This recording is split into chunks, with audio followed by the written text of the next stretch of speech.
Halo semuanya, selamat datang kembali di channel kami. Hari ini kita akan melakukan perjalanan waktu ke salah satu negara paling menawan di Eropa Timur, Rumania. Dari suku desa kuno yang gagah berani hingga revolusi modern yang membentuknya hari ini, Rumania memiliki kisah yang luar biasa kompleks dan penuh warna. Siap untuk mengungkap lapisan-lapisan sejarahnya? Ayo kita mulai petualangan kita.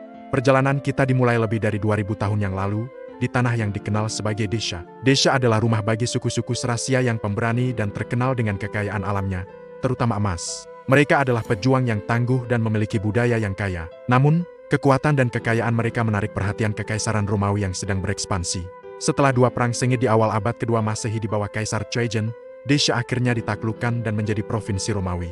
Momen ini sangat fundamental. Penaklukan ini tidak hanya mengubah peta, tapi juga menabur benih bahasa dan budaya Latin di wilayah tersebut. Selama lebih dari 160 tahun, orang Romawi dan Desha hidup berdampingan, berbaur, dan menciptakan budaya Daco Romawi yang unik.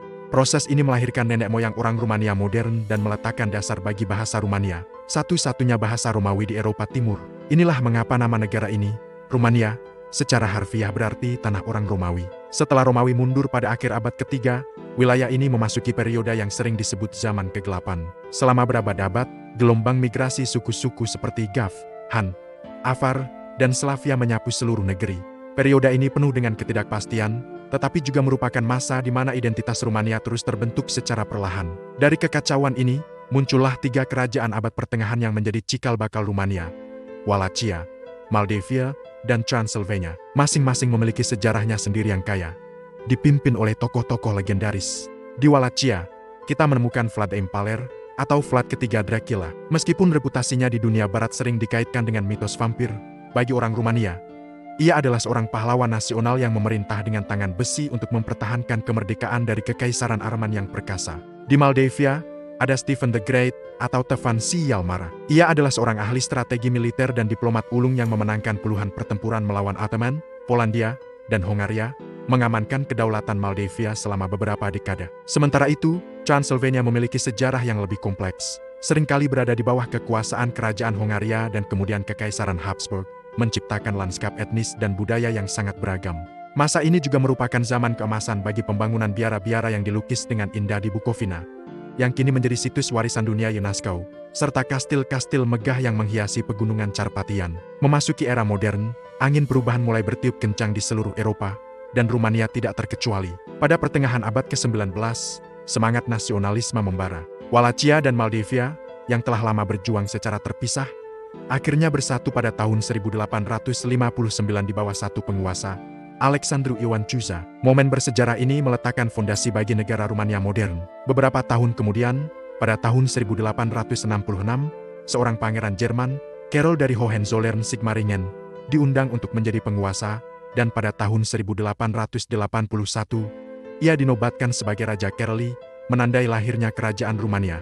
Di bawah pemerintahannya, Rumania memperoleh kemerdekaan penuh dari Kekaisaran Arman dan mulai mengalami modernisasi yang pesat di bidang ekonomi, infrastruktur, dan budaya. Perang Dunia Pertama membawa Rumania ke persimpangan jalan. Awalnya netral, Rumania akhirnya bergabung dengan pihak sekutu dengan janji untuk menyatukan semua wilayah yang dihuni oleh etnis Rumania. Meskipun mengalami kekalahan besar di awal perang, Rumania keluar sebagai pemenang. Pada tahun 1918, dalam sebuah peristiwa yang dikenal sebagai Persatuan Besar, Transylvania, Bessarabia, dan Bukovina bersatu dengan kerajaan Rumania, menciptakan Rumania Raya. Ini adalah puncak dari impian nasional Rumania selama berabad-abad dan menjadi periode keemasan budaya dan perkembangan. Namun, kebahagiaan ini tidak berlangsung lama. Paruh kedua abad ke-20 membawa salah satu babak paling menantang dalam sejarah Rumania. Setelah Perang Dunia Kedua, Rumania jatuh di bawah pengaruh Uni Soviet dan menjadi negara komunis. Selama lebih dari 4 dekade, negara ini diperintah oleh rezim totaliter. Awalnya di bawah George Georgioudes, dan kemudian yang paling terkenal, di bawah Nicolae Ceausescu. Pemerintahan Ceausescu ditandai oleh kebijakan nasionalis yang kuat, kultus individu yang ekstrem, dan kontrol ketat atas semua aspek kehidupan. Polisi rahasia, yang dikenal sebagai Securitate, menanamkan rasa takut di seluruh negeri.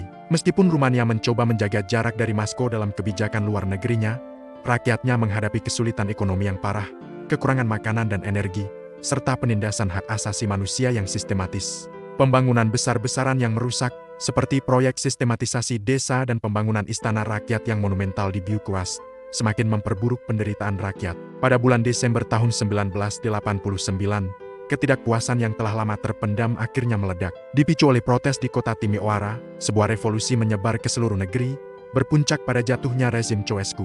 Itu adalah satu-satunya revolusi berdarah yang menggulingkan pemerintahan komunis di Blok Timur.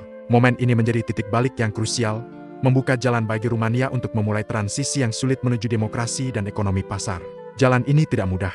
Tahun-tahun setelah revolusi diwarnai oleh ketidakstabilan politik, tantangan ekonomi, dan polarisasi sosial. Rumania harus belajar dari awal bagaimana membangun institusi demokrasi yang berfungsi, mereformasi ekonominya yang terpusat, dan menghadapi warisan masa lalu komunisnya. Meskipun menghadapi berbagai rintangan, bangsa Rumania menunjukkan ketahanan yang luar biasa. Mereka bekerja keras untuk membangun kembali negara mereka. Reformasi besar-besaran dilakukan, dan Rumania secara bertahap mengarahkan pandangannya ke barat.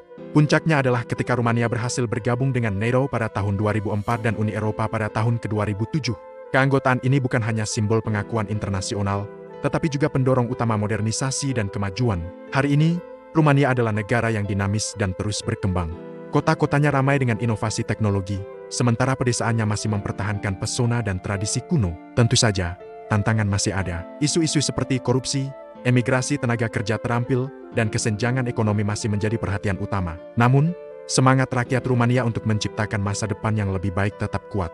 Jadi, dari desa kuno hingga keanggotaan Uni Eropa, sejarah Rumania adalah sebuah epik tentang ketahanan, identitas, dan perjuangan tanpa henti untuk meraih kemerdekaan dan kedaulatan. Ini adalah kisah tentang bagaimana sebuah bangsa di persimpangan kekaisaran berhasil mempertahankan budaya dan bahasanya yang unik selama ribuan tahun. Kisah mereka adalah pengingat yang kuat bahwa bahkan di saat-saat tergelap sekalipun, harapan untuk masa depan yang lebih cerah tidak akan pernah padam.